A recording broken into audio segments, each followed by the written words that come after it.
تعارف ذیل میں سچائی کی مختلف شاخوں پر بحث کرنے والی ایک مختصر کتاب ہے۔ در حقیقت اس کلیدی خصوصیت کے بغیر اعلیٰ کردار کا حصول ممکن نہیں۔ مثبت خصوصیات کو اپنانا ذہنی سکون کا باعث بنتا ہے۔ تعریف میں سچائی جب کوئی مسلمان ہوشیار ہو جاتا ہے تو وہ ان بے شمار نعمتوں کا مشاہدہ کر سکتا ہے، پرانی اور نئی دونوں، جو انہیں اللہ تعالیٰ کے علاوہ کسی اور نے عطا کی ہیں۔ پرانی نعمتوں میں اللہ تعالیٰ کا شامل ہے کسی مسلمان کو پیدا کرنے سے پہلے یاد رکھنا اور اس پر ایمان اور یقین کے ساتھ برکت دینا۔ پھر اس نے وقت گزرنے کا سبب بنایا یہاں تک کہ اس نے مسلمانوں کو بہترین امتوں میں یعنی حضور نبی اکرم صلی اللہ علیہ وآلہ وسلم کی امت میں ٹھہرایا۔ پھر اللہ تعالیٰ نے جوانی میں مسلمانوں کی رہنمائی فرمائی اور انہیں اسلام کو ترک کرنے سے بچا لیا۔ حالانکہ مسلمان کے پاس غفلت کے لمحات تھے اور گناہوں کا ارتکاب کیا تھا، پھر بھی اللہ تعالیٰ نے ان سے انتقام اور سزا نہیں دی۔ اس کے بجائے اس نے ان کی خطاؤں پر پردہ ڈالا اور ان کے لیے اپنی بخشش بڑھا دی۔ یہ سب اور بہت کچھ ایک مسلمان سے شکر گزاری کا متقاضی ہے جو 3 قسموں پر مشتمل ہے۔ پہلا دل سے ہے۔ یہ تب ہوتا ہے جب کوئی تسلیم کرتا ہے کہ تمام نعمتیں اللہ تعالیٰ کی طرف سے ہیں اور اپنی نیت درست کر لیتا ہے تاکہ وہ صرف اللہ تعالیٰ کی رضا کے لیے کام کرے۔ شکر کی اگلی قسم مسلسل اس کی تعریف اور اس کی عظیم مہربانی کا ذکر کرنے سے زبان پر ظاہر ہوتی ہے۔ آخری قسم جو کہ شکر گزاری کا اعلیٰ درجہ ہے، جسمانی اعمال کے ذریعے ظاہر ہوتا ہے۔ یہ تب ہوتا ہے جب کوئی اپنے پاس موجود تمام نعمتوں کو اللہ تعالیٰ کے حکم کے مطابق اخلاص کے ساتھ اس کی رضا کے لیے استعمال کرتا ہے۔ اس سے برکتوں میں اضافہ ہوتا ہے۔ باب 14 ابراہیم آیت 7۔ اور یاد کرو جب تمہارے رب نے اعلان کیا کہ اگر تم شکر کرو گے تو میں تم پر ضرور اضافہ کروں گا۔ ایک مسلمان کو یہ سمجھنا چاہیے کہ وہ صرف اللہ تعالیٰ کی رحمت کے ذریعے ہی شکر ادا کر سکتا ہے جو بذات خود شکر کا مستحق ہے۔ یہ رویہ اس بات کو یقینی بنائے گا کہ انسان ہر وقت شکر گزار اور عاجز رہے۔ قناعت میں سچائی اس کی نشانی یہ ہے کہ جب کوئی بے صبرا نہیں ہوتا اور نہ ہی تبدیلی کی خواہش رکھتا ہے، خواہ وہ کسی بھی صورتحال میں کیوں نہ ہو، وہ اس پر راضی ہوتے ہیں جو اللہ تعالیٰ نے منتخب کیا ہے، یہ جانتے ہوئے کہ وہ صرف اپنے بندوں کے لیے بہترین انتخاب کرتا ہے۔ باب 2 البقرہ آیت 216۔ لیکن شاید آپ کو کسی چیز سے نفرت ہو اور وہ آپ کے لیے اچھی ہو، اور شاید آپ کو ایک چیز پسند ہے اور وہ آپ کے لیے بری ہے۔ ایک سچا بندہ نہیں جانتا کہ ان کے لیے کون سا فیصلہ بہتر ہے، اس لیے وہ اللہ تعالیٰ کے انتخاب پر بھروسہ کرتے ہیں۔ یہ درجہ صبر سے اونچا ہے کیونکہ ایک صبر کرنے والا شخص حالات کے بدلنے کی خواہش کر سکتا ہے اور اس کے لیے دعا بھی کرتا ہے، لیکن کسی بھی حالت میں شکایت نہیں کرتا۔ جب کوئی مسلمان اللہ تعالیٰ سے اپنی محبت میں سچا ہوتا ہے تو وہ اللہ تعالیٰ کی مرضی کے آگے سر تسلیم خم کر دیتا ہے بغیر کسی مزاحمت کے۔ تقدیر پر شک کرنا ان کا پیچھا چھوڑ دیتا ہے اور وہ اس پر راضی ہو جاتے ہیں جسے اللہ تعالیٰ نے منتخب کیا ہے۔ مندرجہ ذیل آیت واضح طور پر اس بات پر دلالت کرتی ہے کہ ایک مسلمان اس وقت تک اللہ تعالیٰ کی خوشنودی حاصل نہیں کر سکتا جب تک کہ وہ اس سے پہلے راضی نہ ہو۔ باب 89 الفجر آیت 28۔ اپنے رب کی طرف لوٹ آؤ اس حال میں کہ اس سے راضی اور راضی ہو۔ خوف میں سچائی جو چیز دل میں اللہ تعالیٰ کا خوف پیدا کرتی ہے وہ ہے سچا یقین رکھنا اور اپنے آپ کو یہ یاد دلانا کہ اللہ تعالیٰ ہر وقت ان کا مشاہدہ کرتا ہے۔ کسی کی کوئی حرکت خواہ وہ ظاہری عمل ہو یا باطنی خیالات اللہ تعالیٰ سے پوشیدہ نہیں۔ اس سے ایک مسلمان ہوشیار ہو جاتا ہے کہ اللہ تعالیٰ ان میں باطنی یا ظاہری طور پر کوئی ایسی چیز دیکھ سکتا ہے جو اسے منظور نہیں ہے۔ اس لیے ایک مسلمان کو چاہیے کہ وہ اپنی نیت پر مسلسل نظر رکھے کیونکہ اللہ تعالیٰ اس سے پوری طرح باخبر ہے۔ اگر کوئی مسلمان ہر وقت اپنی نیت کو اللہ تعالیٰ سے جوڑتا رہے اور اللہ تعالیٰ کی رحمت سے اس چیز سے منہ پھیر لے جس کو وہ ناپسند کرتا ہے تو اس کا دل پاکیزہ ہو جائے گا جو اللہ تعالیٰ کے حقیقی خوف کی طرف لے جائے گا۔ یہ اس بات کو یقینی بنائے گا کہ وہ اللہ تعالیٰ کے احکامات کو ہر چیز پر ترجیح دیتے ہیں۔ وہ اس مخلوق سے مزید خوفزدہ نہیں ہوں گے جو لوگوں کو خوش کرنے کی خواہش میں اللہ تعالیٰ کی نافرمانی سے روکے گی۔ طلب میں سچائی اللہ تعالیٰ کے سچے بندوں کا یہ حال ہے کہ وہ اپنے رب کے سوا کچھ نہیں چاہتے۔ اس سے انہیں اس بات کی ترغیب ملتی ہے کہ وہ اس کے احکام کو پورا کرتے ہوئے، اس کی ممانتوں سے اجتناب کرتے ہوئے اور تقدیر کا مقابلہ صبر کے ساتھ کرتے ہوئے اس کی مخلصانہ اطاعت میں کوشش کریں، اور یہ جانتے ہوئے کہ جو اللہ تعالیٰ کا نافرمان ہے اسے یہ حاصل نہیں ہوگا۔ وہ مسلمان جو اللہ عز و جل کی آرزو رکھتا ہے، وہ اس دنیا کو چھوڑ کر آخرت تک پہنچنے کی خواہش رکھتا ہے۔ یہ لوگ اکثر لوگوں کی صحبت سے تنہائی اور تنہا رہنے کو ترجیح دیتے ہیں۔ وہ خوف اور امید کے درمیان متوازن ہے، اپنے رب کی نافرمانی کا خوف اور اس لیے اس سے اور اس کے قرب سے روکے جانے کا۔ ان کی امید انہیں اپنی غلطیوں سے سچے دل سے توبہ کرنے اور اس کی فرما برداری میں کوشش کرنے کی ترغیب دیتی ہے، یہ جانتے ہوئے کہ وہ بہت بخشنے والا اور رحم کرنے والا ہے۔ نتیجہ اخذ کرنے کے لیے مسلمانوں کو چاہیے کہ وہ قرآن پاک میں موجود انمول علم کو حاصل کرنے اور اس پر عمل کرنے کی کوشش کریں، اور حضرت محمد صلی اللہ علیہ وسلم کی روایات کو حاصل کریں تاکہ وہ قادر مطلق کی بارگاہ میں حق کے مقام تک پہنچ سکیں۔ بادشاہ باب چون القمر آیت 55۔ ایک خود مختار کے قریب سچائی کی نشست پر قابلیت میں کامل۔ محبت میں سچائی، اس میں حضرت محمد صلی اللہ علیہ وسلم کی پیروی اللہ تعالیٰ اور لوگوں کے ساتھ ان کے طرز عمل میں اور مادی دنیا سے ان کی لا تعلقی ہر معاملے میں ایک مثال کے طور پر شامل ہے۔ باب 3 علی عمران آیت 31۔ کہہ دو کہ اگر تم اللہ سے محبت رکھتے ہو تو میری پیروی کرو، اللہ تم سے محبت کرے گا اور تمہارے گناہوں کو بخش دے گا۔ محبت میں سچائی میں یہ بھی شامل ہے کہ ہر اس معاملے میں جسے اللہ تعالیٰ اپنی خواہشات اور دوسروں کی خواہشات پر ترجیح دیتا ہے اور اللہ تعالیٰ کے احکام کو اپنے نفس کے احکام پر پورا کرتا ہے۔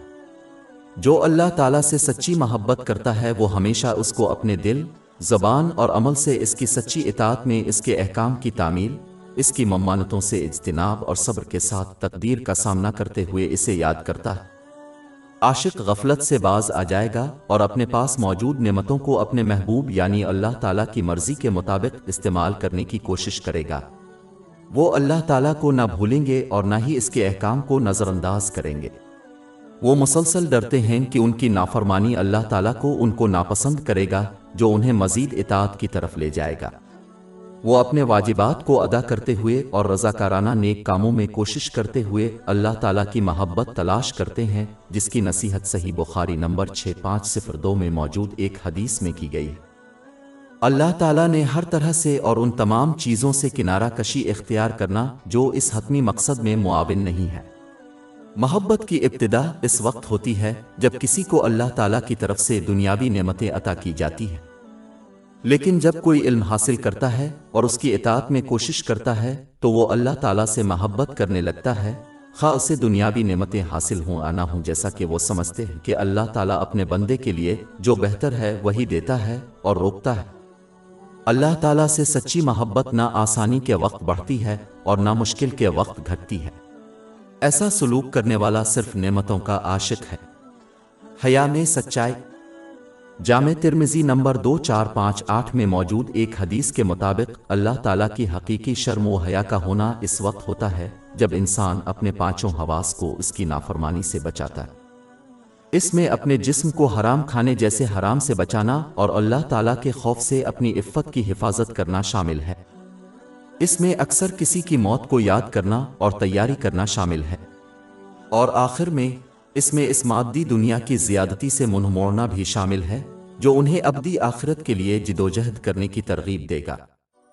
اس طرح کا برتاؤ کرنے والا اللہ عز و جل کی سچی حیا اور شرم کا حامل ہے۔ جو ہمیشہ یاد رکھے کہ اللہ تعالیٰ ان کا مشاہدہ کر رہا ہے، وہ اس کی شرم و حیا کو اپنائے گا۔ اللہ تعالیٰ کی بے شمار نعمتوں کو یاد کرنا جبکہ انسان ناشکری کرتا ہے، اسے اللہ تعالیٰ کا حلیم بننے کی ترغیب دے گا۔ آخر میں یہ یاد رکھنا کہ ایک دن آئے گا جب ان سے ان کی زندگی کی ہر چھوٹی سے چھوٹی چیز کے بارے میں اللہ تعالیٰ کی طرف سے سوال کیا جائے گا۔ اللہ تعالیٰ کی طرف سے شرمندگی اختیار کرنے کی ترغیب بھی دی جائے گی۔ اللہ تعالیٰ کی شرمندگی کو تقویت دینے والی چیز اللہ تعالیٰ کا خوف ہے جب بھی کسی کے دل میں کوئی بری خواہش داخل ہو جائے، اس لیے کہ دل کا یقین ہے کہ اللہ تعالیٰ اس خواہش سے پوری طرح باخبر ہے۔ اگر یہ رویہ کسی شخص میں قائم ہو جائے تو ان کی شرمگاہ اللہ تعالیٰ مضبوط ہو جائے گی۔ اس کے علاوہ یہ خوف کہ اللہ تعالیٰ ان کی خواہشات اور افعال کی وجہ سے ناپسندیدگی میں ان سے منہ موڑ لے گا، اس سے بھی اللہ تعالیٰ کی شرمندگی کو تقویت ملتی ہے۔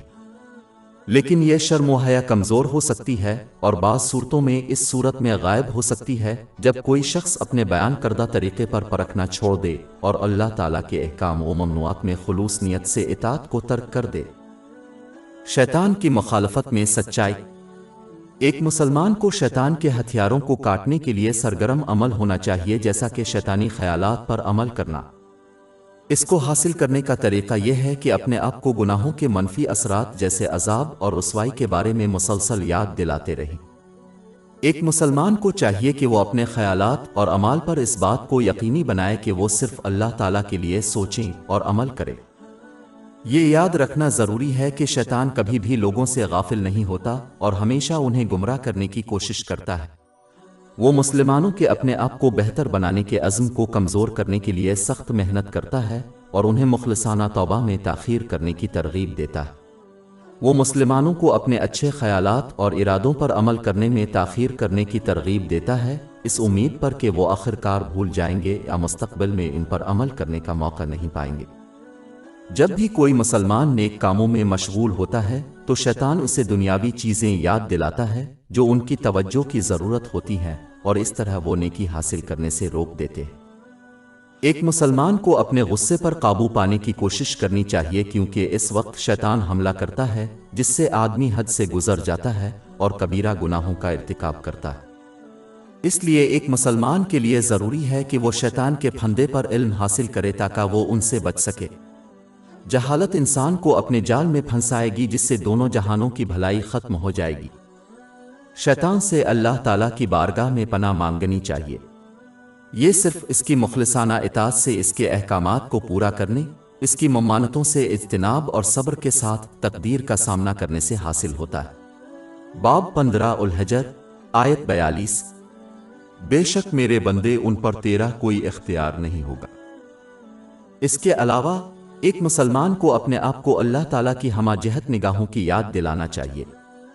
اس سے انہیں شیطان کا مقابلہ کرنے میں مدد ملے گی، کیونکہ جو بھی اس کو یاد کرے گا وہ اللہ تعالیٰ کو جانتے ہوئے کہ ان کے ظاہر و باطن کا مشاہدہ کر رہا ہے، اپنی شیطانی خواہشات پر عمل کرنے سے ڈرے گا۔ جو ایک طاقتور اتھارٹی سے واقف ہے جیسے کہ پولیس، ان کا مشاہدہ کرے گا، وہ بدتمیزی نہیں کرے گا۔ اسی طرح جو اللہ تعالیٰ کی نظر الہی سے باخبر ہے وہ شیطان کا مقابلہ کرے گا اور گناہوں سے باز رہے گا۔ صبر میں سچائی۔ صبر میں سچائی میں کسی چیز کو برداشت کرنا شامل ہے، جیسے کوئی واقعہ جسے انسان ناپسند کرتا ہے۔ جب ایسا ہوتا ہے تو ایک مسلمان کو چاہیے کہ وہ اپنے قول و فعل کے ذریعے شکایت کرنے سے پرہیز کرتے ہوئے بے صبری کو دور کرے اور اس کے بجائے اللہ تعالیٰ کی مخلصانہ اطاعت کے ذریعے جو کچھ ہوا اسے قبول کرے، یہ جانتے ہوئے کہ وہ اپنے بندوں کے لیے بہترین چیز کا انتخاب کرتا ہے۔ باب 2 البقرہ آیت 216۔ لیکن شاید آپ کو کسی چیز سے نفرت ہو اور وہ آپ کے لیے اچھی ہو، اور شاید آپ کو ایک چیز پسند ہے اور وہ آپ کے لیے بری ہے، اور اللہ جانتا ہے اور تم نہیں جانتے۔ صبر کے ایسے پہلو ہوتے ہیں جن کا اطلاق اندرونی اور بیرونی طور پر ہوتا ہے۔ پہلا پہلو اللہ سبحانہ وتعالی کے احکامات کی تعمیل میں، مشکلات اور آسانیوں میں، سلامتی یا مصیبت میں، خوشی سے آنا کرنے میں صبر ہے۔ دوسرا پہلو حرام چیزوں سے پرہیز اور نفس کو ان کی طرف مائل ہونے سے روکنے میں صبر ہے۔ صبر کی یہ دونوں قسمیں تمام مسلمانوں پر فرض ہیں۔ رضاکارانہ اعمال صالحہ انجام دیتے وقت صبر کے اگلے پہلو کی ضرورت ہوتی ہے۔ اس سے ایک مسلمان اللہ تعالیٰ کے قریب ہوگا اور اس کی محبت حاصل کرے گا۔ صحیح بخاری نمبر 6502 میں موجود ایک حدیث میں اس کی طرف اشارہ کیا گیا ہے۔ صبر کی چوتھی قسم کسی سے حق کو قبول کرنے پر مشتمل ہے۔ حق اللہ تعالیٰ کی طرف سے اپنے بندوں کی طرف رسول ہے، ایک رسول جس کو وہ ہر حال میں قبول کرے۔ در حقیقت اس حق کا انکار اللہ تعالیٰ کا انکار ہے۔ مسلمان اس وقت صبر کرتا ہے جب وہ صبر کی نعمتوں اور بے صبری اور نافرمانی کی سزا کو یاد کرتا ہے۔ اس سے ثواب کی امید اور عذاب کا خوف پیدا ہوتا ہے۔ یہ دونوں حصے ثواب کی تمنا میں اللہ تعالیٰ کی فرمانبرداری کرنے اور اس کے غضب اور عذاب کے خوف سے اس کی نافرمانی سے بچنے کی ترغیب دیتے ہیں۔ اس کے ذریعے ایک مسلمان مریض کو دیا جانے والا بے شمار ثواب حاصل کر سکتا ہے۔ باب 39 الزمر آیت 10۔ بے شک مریض کو ان کا اجر بغیر حساب کے دیا جائے گا۔ تقوی میں صداقت۔ تقوی میں سچائی میں اللہ تعالیٰ کے احکام کو بجا لانا اور اللہ تعالیٰ کی رضا کے لیے اس کی ممانعتوں سے پرہیز کرنا شامل ہے۔ اس کے علاوہ اس میں ان چیزوں سے پرہیز کرنا بھی شامل ہے جو مشتبہ ہوں۔ جامع ترمذی نمبر 1205 میں موجود حدیث کے مطابق جو شخص شک سے بچتا ہے وہ اپنے ایمان اور عزت کی حفاظت کرے گا۔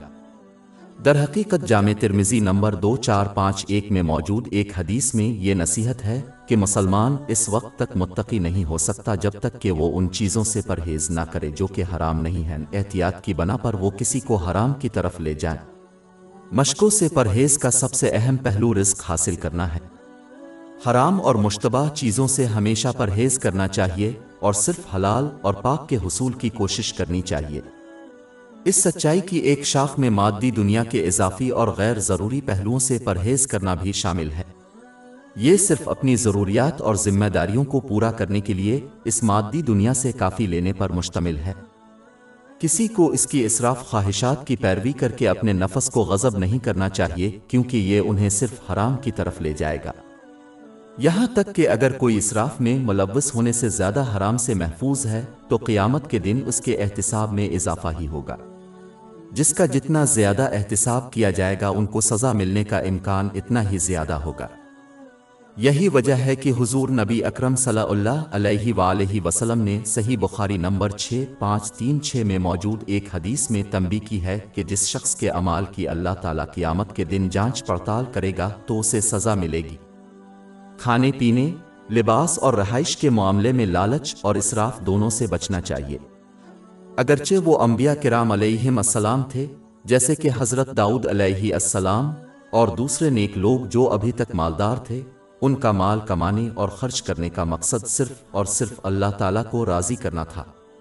آج کے خوشحال مسلمانوں کی اکثریت کے برعکس، بدقسمتی سے کچھ مسلمان یہ دعویٰ کرتے ہوئے کہ انہوں نے مال بھی کمایا اور خرچ کیا، ان کے نام غلط طریقے سے استعمال کرتے ہیں۔ ان کی نظر میں یہ کسی نہ کسی طرح کمائی، ذخیرہ اندوزی یا غلط طریقے سے دولت خرچ کرنے کا جواز فراہم کرتا ہے جس کی انہیں ضرورت نہیں ہے۔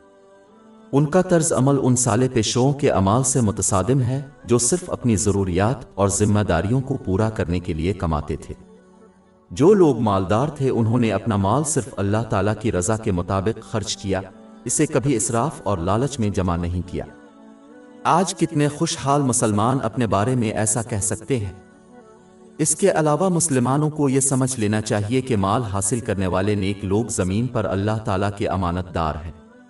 وہ صرف دولت کے نگہبان تھے اور اپنے آپ کو کبھی اس کا حقیقی مالک نہیں سمجھتے تھے۔ باب 57 الحدید آیت 7۔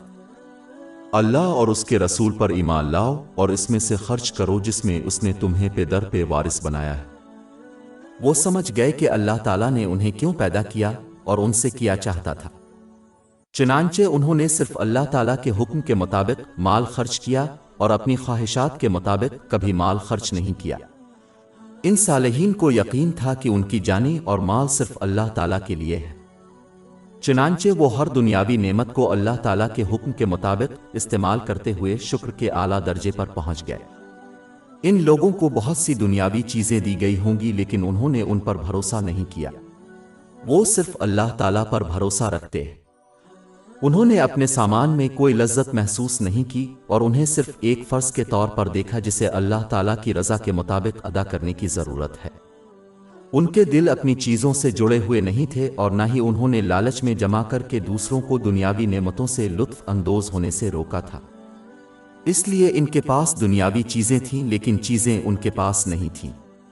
ان کے پاس دولت تھی لیکن انہوں نے اپنے لیے غربت کا انتخاب کیا جیسا کہ وہ دوسروں کی ضروریات کو پورا کرنے کے لیے خرچ کرتے تھے۔ انہوں نے اپنے دنیاوی مال کو اپنی مرضی کے مطابق استعمال کرنے کے بجائے صرف اللہ تعالیٰ کی اطاعت میں ہی لذت حاصل کی۔ دنیاوی چیزوں سے محروم ہونے پر نہ تو وہ غمگین ہوئے اور نہ ہی ناراض ہوئے کیونکہ انہوں نے ہر چیز پر اللہ تعالیٰ کے انتخاب کو ترجیح دی۔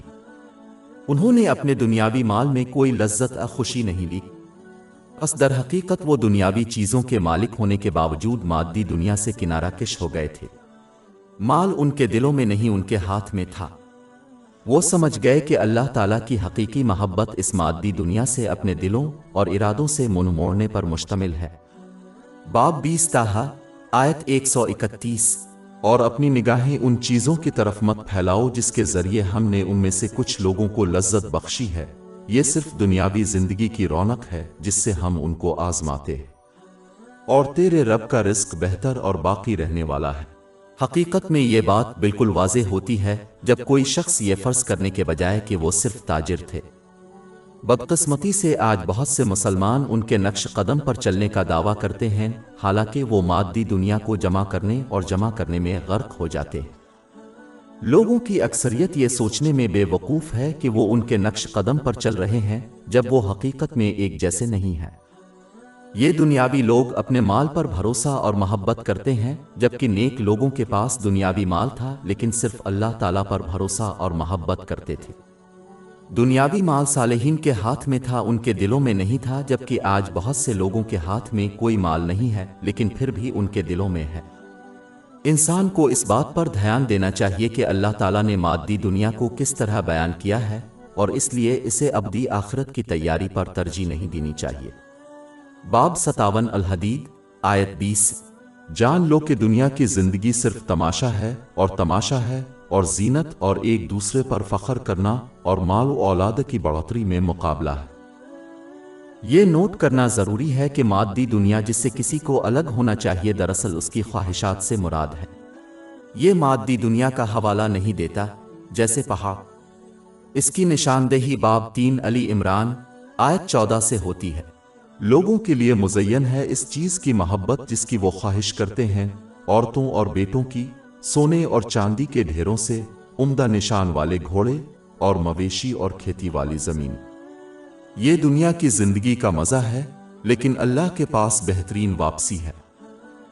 یہ چیزیں لوگوں کی خواہشات سے جڑی ہوتی ہیں اور ان سے انسان آخرت کی تیاری سے غافل ہو جاتا ہے۔ جب کوئی اپنی خواہشات سے پرہیز کرتا ہے تو وہ در حقیقت مادی دنیا سے الگ ہو جاتا ہے۔ یہی وجہ ہے کہ ایک مسلمان جس کے پاس دنیاوی چیزیں نہیں ہیں، وہ اس کی باطنی خواہش اور اس سے محبت کی وجہ سے پھر بھی دنیا دار سمجھا جا سکتا ہے، جبکہ ایک مسلمان جس کے پاس دنیاوی چیزیں ہیں، جیسا کہ بعض صالح پیشوں کی طرح، وہ مادی دنیا سے لا تعلق سمجھا جا سکتا ہے، کیونکہ وہ اپنے ذہن، دل اور اعمال کی خواہش نہیں رکھتے اور ان پر قبضہ کرتے ہیں۔ اس کے بجائے وہ ابدی آخرت میں جھوٹ کی خواہش رکھتے ہیں۔ پرہیزگاری کا پہلا درجہ ناجائز اور فضول خواہشات سے منہ موڑنا ہے، جن کا تعلق اللہ تعالیٰ کی رضا سے نہیں ہے۔ یہ شخص آخرت پر توجہ مرکوز کرتے ہوئے اپنے فرائض اور ذمہ داریوں کو نبھانے میں مصروف رہتا ہے۔ وہ ان چیزوں اور لوگوں سے منہ موڑ لیتے ہیں جو انہیں اس اہم کام کو پورا کرنے سے روکتے ہیں۔ پرہیز کا اگلا مرحلہ وہ ہے جب انسان اپنی ضروریات اور ذمہ داریوں کو پورا کرنے کے لیے مادی دنیا سے صرف وہی چیزیں لیتا ہے جس کی اسے ضرورت ہوتی۔ وہ اپنا وقت ان چیزوں میں نہیں لگاتے جن سے انہیں اگلے جہان میں کوئی فائدہ نہیں ہوگا۔ صحیح بخاری نمبر 6416 میں موجود ایک حدیث میں حضور نبی اکرم صلی اللہ علیہ وآلہ وسلم نے یہ نصیحت فرمائی ہے۔ اپنے ایک مسلمان کو اس مادی دنیا میں اجنبی یا مسافر کی طرح رہنے کی نصیحت کی۔ دونوں قسم کے لوگ مادی دنیا سے صرف وہی لیں گے جس کی انہیں ضرورت ہے تاکہ وہ اپنی منزل یعنی آخرت تک محفوظ طریقے سے پہنچ سکیں۔ ایک مسلمان یہ سمجھ کر حاصل کر سکتا ہے کہ ان کی موت اور آخرت کی روانگی کتنی قریب ہے۔ موت نہ صرف انسان پر کسی بھی وقت آ سکتی ہے، بلکہ اگر کوئی لمبی زندگی بھی گزارے تو ایسا لگتا ہے جیسے ایک لمحے میں گزر گیا۔ اس حقیقت کا ادراک کر کے انسان ابدی آخرت کی خاطر لمحہ با لمحہ قربان کر دیتا ہے۔ اس مادی دنیا میں لمبی عمر کی امید کو مختصر کرنا انہیں اعمال صالحہ کرنے، اپنے گناہوں سے سچے دل سے توبہ کرنے اور آخرت کی تیاری کو ہر چیز پر ترجیح دینے کی ترغیب دے گا۔ جو شخص لمبی عمر کی امید رکھتا ہے وہ اس کے برعکس رویہ اختیار کرنے کی ترغیب دے گا۔ جو واقعی مادی دنیا میں پرہیزگار ہے وہ نہ اس پر الزام لگاتا ہے اور نہ اس کی تعریف کرتا ہے۔ جب وہ اسے حاصل کرتے ہیں تو وہ خوش نہیں ہوتے اور نہ ہی وہ غمگین ہوتے ہیں جب وہ ان کے پاس سے گزر جاتا ہے۔ اس متقی مسلمان کا ذہن ابدی آخرت پر اتنا مرکوز ہے کہ چھوٹی مادی دنیا کو لالچ سے دیکھ سکے۔ پرہیز کئی مختلف سطحوں پر مشتمل ہے۔ بعض مسلمان اپنے دلوں کو ہر فضول اور فضول مشغلہ سے آزاد کرنے کے لیے پرہیز کرتے ہیں تاکہ وہ اللہ تعالیٰ کی اطاعت پر پوری توجہ مرکوز کر سکیں اور لوگوں کے تئیں اپنی ذمہ داریوں کو پورا کر سکیں۔ سنن ابن ماجہ نمبر 257 میں موجود حدیث کے مطابق ایسا سلوک کرنے والا اللہ تعالیٰ ان کے دنیاوی مسائل کے لیے کافی ہوگا، لیکن جس کو صرف دنیاوی چیزوں کی فکر ہے وہ ان کے وسیلے پر رہ جائے گا اور اسے تباہی کے سوا کچھ نہیں ملے گا۔ اسی لیے کہا گیا ہے کہ جو شخص اس مادی دنیا کی زیادتی جیسے مال کی زیادتی کے پیچھے پڑے گا وہ یہ پائے گا کہ اس کا کم سے کم اثر ان پر یہ ہے کہ وہ اللہ تعالیٰ کی یاد اور اطاعت سے غافل ہو جاتا ہے۔ یہ اب بھی سچ ہے، یہاں تک کہ اگر کوئی شخص مادی دنیا کے اضافی پہلوؤں کے حصول میں کوئی گناہ نہ کرے۔ کچھ لوگ قیامت کے دن اپنے احتساب کو ہلکا کرنے کے لیے دنیا سے کنارہ کشی اختیار کر لیتے ہیں۔ جس کے پاس جتنی زیادہ چیزیں ہوں گی ان کا احتساب کیا جائے گا۔ در حقیقت اللہ تعالیٰ جس کے اعمال کی جانچ پڑتال کرے گا اسے قیامت کے دن سزا دی جائے گی۔ صحیح بخاری نمبر 6536 میں موجود ایک حدیث میں اس کی تنبیہ کی گئی ہے، جس کا احتساب جتنا ہلکا ہوگا اس کے ہونے کا امکان اتنا ہی کم ہوگا۔ یہی وجہ ہے کہ حضور نبی اکرم صلی اللہ علیہ وآلہ وسلم نے صحیح بخاری نمبر 6444 میں موجود ایک حدیث میں تنبیہ فرمائی ہے کہ جن کے پاس دنیا میں فراوانی ہے وہ قیامت کے دن بہت کم نیکی کے مالک ہوں گے، سوائے اس کے جنہوں نے اپنا مال و دولت اللہ تعالیٰ کی رضا کے لیے وقف کر دیا، لیکن یہ تعداد میں تھوڑے ہیں۔ یہ لمبا احتساب یہی وجہ ہے کہ ہر شخص خواہ امیر ہو یا غریب قیامت کے دن یہ تمنا کرے گا کہ انہیں زمین پر ان کی زندگی کے دوران صرف ان کا روزانہ کا رزق دیا گیا تھا۔ اس کی تصدیق سنن ابن ماجہ نمبر 4140 میں موجود حدیث سے ہوئی ہے۔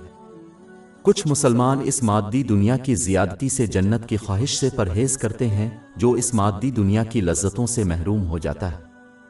کچھ لوگ جہنم کے خوف سے مادی دنیا کی زیادتی سے پرہیز کرتے ہیں۔ وہ بجا طور پر اس بات پر یقین رکھتے ہیں کہ جتنا زیادہ اس مادی دنیا کی زیادتی میں مبتلا ہوتا ہے وہ اتنا ہی ناجائز کے قریب ہوتا ہے جو جہنم کی طرف لے جاتا ہے۔ جامع ترمذی نمبر 1205 میں موجود ایک حدیث میں اس کی تنبیہ کی گئی ہے۔ در حقیقت یہی وجہ ہے کہ حضور نبی اکرم صلی اللہ علیہ وآلہ وسلم نے سنن ابن ماجہ نمبر 42 میں موجود ایک حدیث میں نصیحت فرمائی ہے 1.5 کہ مسلمان اس وقت تک متقی نہیں ہوگا جب تک کہ وہ اس خوف سے جو گناہ نہیں ہے اس سے پرہیز نہیں کرے گا۔ پرہیزگاری کا اعلیٰ درجہ یہ ہے کہ اللہ تعالیٰ اپنے بندوں سے جو کچھ چاہتا ہے اسے سمجھنا اور اس پر عمل کرنا ہے، جس کا تذکرہ پورے قرآن پاک اور نبی کریم صلی اللہ علیہ وسلم کی احادیث میں موجود ہے۔ یعنی اللہ تعالیٰ کی بندگی میں مادی دنیا کی زیادتی سے پرہیز کرنا، یہ جانتے ہوئے کہ ان کا رب مادی دنیا کو پسند نہیں کرتا۔ اللہ تعالیٰ نے اس مادی دنیا کی زیادتی کی مذمت کی ہے اور اس کی قدر کو حقیر قرار دیا ہے۔ یہ نیک بندے شرمندہ ہوئے کہ ان کا رب انہیں کسی ایسی چیز کی طرف مائل دیکھے جو اسے ناپسند ہے۔ یہ سب سے بڑے بندے ہیں کیونکہ یہ صرف اپنے رب کی مرضی کے مطابق عمل کرتے ہیں، یہاں تک کہ انہیں دنیا کی حلال آسائشوں سے لطف اندوز ہونے کا موقع دیا جاتا ہے۔ یہی وجہ ہے کہ حضور نبی اکرم صلی اللہ علیہ وآلہ وسلم نے زمین کے خزانوں کی پیشکش کے باوجود غربت کا انتخاب کیا۔ صحیح بخاری نمبر 6590 میں موجود ایک حدیث میں اس کی نصیحت کی گئی ہے۔ حضور نبی اکرم صلی اللہ علیہ وآلہ وسلم نے اس کا انتخاب کیا کیونکہ وہ جانتے تھے کہ اللہ تعالیٰ اپنے بندوں سے یہی چاہتا ہے۔ جیسا کہ اللہ تعالیٰ نے مادی دنیا کو ناپسند فرمایا، حضور نبی اکرم صلی اللہ علیہ وآلہ وسلم نے اپنے رب کی محبت میں اسے رد فرمایا۔ ایک سچا بندہ کس طرح اس سے محبت کر سکتا ہے جو ان کے رب کو ناپسند ہے؟ حضور نبی اکرم صلی اللہ علیہ وآلہ وسلم نے غربت کا انتخاب کر کے غریبوں کے لیے مثال قائم کی اور اپنے قول و فعل سے امیروں کو زندگی گزارنے کا طریقہ سکھایا۔ وہ آسانی سے متبادل کا انتخاب کر سکتا تھا اور عملی طور پر امیروں کو دکھا سکتا تھا کہ دنیا کے خزانے لے کر زندگی کیسے گزاری جائے، اور وہ اپنے قول و فعل سے غریبوں کو صحیح زندگی گزارنے کا طریقہ سکھا سکتا تھا۔ لیکن اس نے غربت کا انتخاب ایک خاص وجہ سے کیا جو اس کے رب العالمین کی بندگی سے باہر تھی۔ اس پرہیز کو صحابہ کرام رضی اللہ عنہ نے اپنایا۔ مثال کے طور پر اسلام کے پہلے صحیح ہدایت یافتہ خلیفہ ابو بکر صدیق رضی اللہ عنہ ایک بار جب انہیں شہد کے ساتھ میٹھا پانی پلایا گیا تو رو پڑے۔ اس نے بیان کیا کہ میں نے ایک دفعہ حضور نبی اکرم صلی اللہ علیہ وآلہ وسلم کو ایک غیر مرئی چیز کو دھکیلتے ہوئے دیکھا۔ حضور صلی اللہ علیہ وسلم نے اسے بتایا کہ اس کے پاس مادی دنیا آ گئی ہے اور اپنے اسے حکم دیا کہ اسے تنہا چھوڑ دو۔ مادی دنیا نے جواب دیا کہ وہ مادی دنیا سے بھاگ گیا ہے، لیکن اس کے بعد والے ایسا نہیں کریں گے۔ اس کی وجہ سے حضرت ابو بکر صدیق رضی اللہ تعالیٰ عنہ پانی کو شہد سے میٹھا دیکھ کر رو پڑے، اور یہ سمجھتے ہوئے کہ مادی دنیا انہیں گمراہ کرنے کے لیے آئی ہے۔ یہ واقعہ امام اشفہانی کی کتاب حلیت الاولیاء نمبر 47 میں درج ہے۔ در حقیقت صحابہ کرام رضی اللہ عنہم نے لذت حاصل کرنے کے لیے نہ کبھی کھایا اور نہ لباس پہنا، بلکہ مادی دنیا سے صرف وہی لیا جو ان کی ضرورت تھی اور آخرت کی تیاری پر توجہ دی۔ جب مادی دنیا ان کے قدموں پر رکھ دی گئی تو وہ اس خوف میں مبتلا تھے کہ شاید ان کا اجر انہیں آخرت کے بجائے اس دنیا میں مل گیا ہے۔ جو بھی واقعی پرہیزگار ہے وہ ان کے نقش قدم پر چلے گا۔ مسلمانوں کو اس مادی دنیا کی غیر ضروری آسائشوں میں مبتلا ہو کر اپنے آپ کو بے وقوف نہیں بنانا چاہیے، جبکہ یہ دعویٰ کریں کہ ان کا دل اللہ تعالیٰ سے وابستہ ہے۔ اگر کسی کا دل پاک ہوتا ہے تو یہ اس کے اعضاء اور اعمال سے ظاہر ہوتا ہے، جس کی تصدیق صحیح مسلم کی حدیث نمبر 4094 سے ہوتی ہے۔ جس کا دل اللہ تعالیٰ سے لگا ہوا ہے وہ نیک اسلاف کے نقش قدم پر چلتا ہے۔ مادی دنیا سے اپنی ضرورت کو لے کر صرف اللہ کی رضا کے لیے خرچ کرنا اور آخرت کی تیاری کے لیے کوشش کرتے ہوئے مادی دنیا کی زیادتی سے منہ موڑنا، یہ حقیقی پرہیزگاری ہے۔ توبہ میں سچائی۔ توبہ میں سچائی کا پہلا حصہ یہ ہے کہ کسی کے سرزد ہونے والے گناہ پر پچھتاوا ہو اور پھر اس کی طرف پلٹ کر اس جیسے گناہ نہ کرنے کا پختہ عزم کیا جائے۔ ایک مسلمان کو اللہ تعالیٰ سے استغفار کرتے رہنا چاہیے، معافی مانگتے ہوئے لوگوں سے چھوٹ جانے والی ذمہ داریوں کی تلافی کرنا چاہیے یا ان سے لیے گئے حقوق کو واپس کرنا چاہیے۔ سچی توبہ کا ایک حصہ یہ ہے کہ کسی بھی گناہ کے بارے میں سوچنے سے گریز کیا جائے، کیونکہ یہ خیال مزید گناہوں کا آغاز ہے۔ انسان کو مستقبل میں گناہوں میں پڑنے سے ڈرنا چاہیے، کیونکہ یہ اسے اللہ تعالیٰ کی اطاعت میں ثابت قدم رہنے میں مدد دے گا۔ ایک مسلمان کو یہ امید رکھنی چاہیے کہ اس کی توبہ قبول ہو گئی ہے، یہ فرض کیے بغیر۔ اس سے انہیں مسترد ہونے کے خوف اور قبولیت کی امید کے درمیان توازن قائم کرنے میں مدد ملے گی۔ یہ دونوں خوبیاں نیک اعمال کرنے اور گناہوں سے بچنے کی ترغیب دینے کے لیے ضروری ہیں۔ باب 23 المومن 1 آیت 60۔ اور وہ جو دیتے ہیں اور ان کے دل ڈرتے ہیں کیونکہ وہ اپنے رب کی طرف لوٹنے والے ہیں۔ سنن ابن ماجہ نمبر 4198 میں موجود ایک حدیث کے مطابق اس آیت سے مراد وہ مسلمان ہیں جو نیک اعمال کرتے ہیں، جیسے کہ سچے دل سے توبہ کرتے ہیں، اس خوف سے کہ اللہ تعالیٰ اسے قبول نہیں کرے گا۔ ایک توبہ کرنے والے مسلمان کے لیے یہ بھی ضروری ہے کہ وہ ان تمام لوگوں سے بچیں جو انہیں گناہوں اور غفلتوں کی طرف مائل کرتے ہیں، اور اس کے بجائے ان لوگوں کا ساتھ دیں جو ان کے کردار کو بہتر بنانے میں ان کی مدد کریں گے۔ جیسا کہ جامع ترمذی نمبر 2378 میں موجود حدیث سے ثابت ہے کہ ایک شخص اپنے دوست کے مذہب پر ہے، اس کا مطلب یہ ہے کہ انسان اپنے ساتھیوں کی خصوصیات کو اپنائے گا۔ لہذا تمام مسلمانوں بالخصوص توبہ کرنے والوں کے لیے ضروری ہے کہ وہ صرف متقیوں کی تلاش اور ساتھ دیں۔ باب 43 الزخرف آیت 67۔ اس دن قریبی دوست ایک دوسرے کے دشمن ہوں گے سوائے نیک لوگوں کے۔ اس کے علاوہ ایک مسلمان کو ایسی جگہوں سے پرہیز کرنا چاہیے جو اسے گناہوں کی طرف راغب کرتی ہیں، کیونکہ انسان کا ماحول اس کے کردار پر بہت زیادہ اثر انداز ہو سکتا ہے۔ لہذا مسلمانوں کو صرف ان مقامات کی زیارت کرنا چاہیے جو انہیں اللہ تعالیٰ کی اطاعت میں ثابت قدم رہنے، اس کے احکام کی تعمیل، اس کی ممانعتوں سے اجتناب اور تقدیر کا صبر کے ساتھ سامنا کرنے کی ترغیب دے، جیسے کہ مسجد۔ خود پر قابو پانے اور خود علم میں سچائی۔ جو مسلمان اللہ تعالیٰ کو راضی کرنے کی اپنی خواہش میں سچا ہے، وہ اپنے نفس کو قابو میں رکھے گا تاکہ وہ صرف اس کے احکام کی تعمیل کرتے ہوئے، اس کی ممانعتوں سے اجتناب کرتے ہوئے اور تقدیر کا صبر کے ساتھ سامنا کر کے اس کی اطاعت کرے۔ جب بھی وہ اللہ تعالیٰ کی نافرمانی کرتے ہیں تو ایک مسلمان کو چاہیے کہ وہ اس کی خواہشات کا انکار کرتے ہوئے اپنی روح کو ضبط کرنے کی کوشش کرے۔ روح ایک جنگلی جانور کی طرح برتاؤ کر سکتی ہے جسے صرف نظم و ضبط کے ذریعے قابو کیا جاتا ہے۔ اس کا مطلب یہ نہیں ہے کہ ایک مسلمان اس نظم و ضبط میں حد درجہ بڑھ جائے، لیکن وہ اپنی روح کی تمام جائز خواہشات کو اس وقت تک پورا نہ کرے جب تک کہ وہ اللہ کی اطاعت نہ کرے۔ جب تک اللہ تعالیٰ کی اطاعت اور جائز خواہشات کی تکمیل کے درمیان توازن قائم نہ ہو جائے تب تک انسان کو اپنی روح کے ساتھ دینے اور لینے کا رشتہ اختیار کرنا چاہیے۔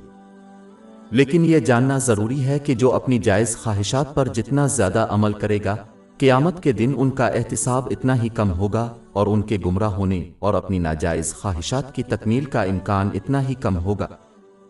جیسا کہ اللہ تعالیٰ نے ہر ایک کو صرف ایک دل دیا ہے، وہ مادی دنیا سے بھر جائے گا آخرت سے۔ مسلمان جتنا زیادہ اپنی جائز خواہشات کو پورا کرے گا اتنا ہی اس کا دل مادی دنیا سے بھر جائے گا۔ جس قدر وہ آخرت پر توجہ دیں گے اتنا ہی ان کا دل بھرے گا، یہاں تک کہ ان کا دل ٹھیک ہو جائے گا۔ باب 26 الشعراء آیات 88-89۔ جس دن مال اور اولاد کسی کے کام نہ آئے گی، لیکن صرف وہی جو اللہ کے پاس پاک دل کے ساتھ آتا ہے۔ ضبط نفس کی سچائی کا ایک پہلو بری صحبت سے بچنا ہے جو کسی کو غیر ضروری اور ناجائز خواہشات کی طرف راغب کرتی ہے۔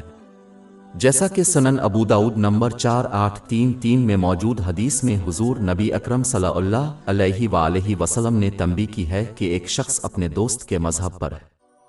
اس کا مطلب ہے کہ ایک شخص اپنے دوستوں اور ساتھیوں کی خصوصیات کو اپنائے گا۔ اس لیے مسلمانوں کے لیے ضروری ہے کہ وہ صرف ان لوگوں کا ساتھ دیں جو ان کی روح کو قابو کرنے میں ان کی مدد کرتے ہیں۔ باب 43 الزخرف آیت 67۔ اس دن قریبی دوست ایک دوسرے کے دشمن ہوں گے سوائے نیک لوگوں کے۔ اخلاص میں سچائی کے بغیر اعلیٰ کردار کا حصول ممکن نہیں۔ در حقیقت حضور نبی اکرم صلی اللہ علیہ وآلہ وسلم نے صحیح مسلم نمبر 6637 میں موجود ایک حدیث میں واضح فرمایا ہے کہ سچائی نیکی کی طرف لے جاتی ہے اور یہ جنت کی طرف لے جاتی ہے۔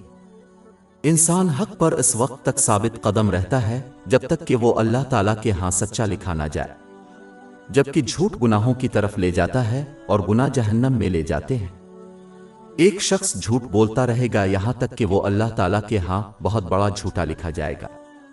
صرف اسی حدیث سے سچے رہنے اور جھوٹ سے بچنے کی اہمیت بالکل واضح ہو جاتی ہے۔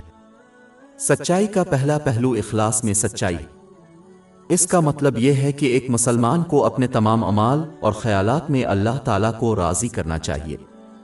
اللہ تعالیٰ کو راضی کرنے کے لیے وہ کسی اور ارادے میں شریک نہ ہو۔ بصورت دیگر وہ دیکھیں گے کہ قیامت کے دن ان سے کہا گیا ہے کہ وہ اپنا اجر اس سے مانگیں جس کے لیے انہوں نے اللہ تعالیٰ کی طرح کام کیا، اسے کسی شریک کی ضرورت نہیں۔ اس کی تصدیق جامع ترمذی نمبر 3154 میں موجود ایک حدیث سے ہوئی ہے۔ باب 18 الکہف آیت 110۔ پس جو شخص اپنے رب سے ملاقات کی امید رکھتا ہو اسے چاہیے کہ نیک کام کرے اور اپنے رب کی عبادت میں کسی کو شریک نہ کرے۔ اخلاص کا ایک حصہ یہ ہے کہ جب دوسرے کسی شخص کی اس کے اچھے کام کی تعریف کرتے ہیں تو وہ اس کے بدلے میں اللہ تعالیٰ کی تعریف کرتے ہیں، یہ جانتے ہوئے کہ اسی نے انہیں نیک عمل کرنے کی توفیق عطا کی ہے۔ اس کے ذریعے وہ لوگوں کی خوشنودی پر راضی ہونے سے منہ موڑ لیتے ہیں۔ اس درجہ کو پہنچنے والا ہر وقت ڈرتا ہے خواہ وہ بہت سے اعمال صالحہ انجام دے کہ ان کے اخلاص میں صداقت نہ ہونے کی وجہ سے ان کے اعمال رد نہ ہو جائیں۔ باب 23 المومن 1 آیت 60۔ اور وہ جو دیتے ہیں اور ان کے دل ڈرتے ہیں کیونکہ وہ اپنے رب کی طرف لوٹنے والے ہیں۔ حضور نبی اکرم صلی اللہ علیہ وآلہ وسلم نے جامع ترمذی نمبر 3175 میں موجود ایک حدیث کی تصدیق کی ہے کہ اس آیت سے مراد ان متقی لوگ ہیں۔ ایک مسلمان کے لیے بہتر ہے کہ جب بھی ممکن ہو اپنے اعمال صالحہ کو پوشیدہ رکھے۔ یہ اس شخص کی خصوصیت ہے جو اللہ تعالیٰ کے لیے خلوص نیت سے کام کرتا ہے۔ اس میں واحد استثناء ہے جب کوئی دوسروں کے لیے مثال قائم کرنا چاہتا ہے۔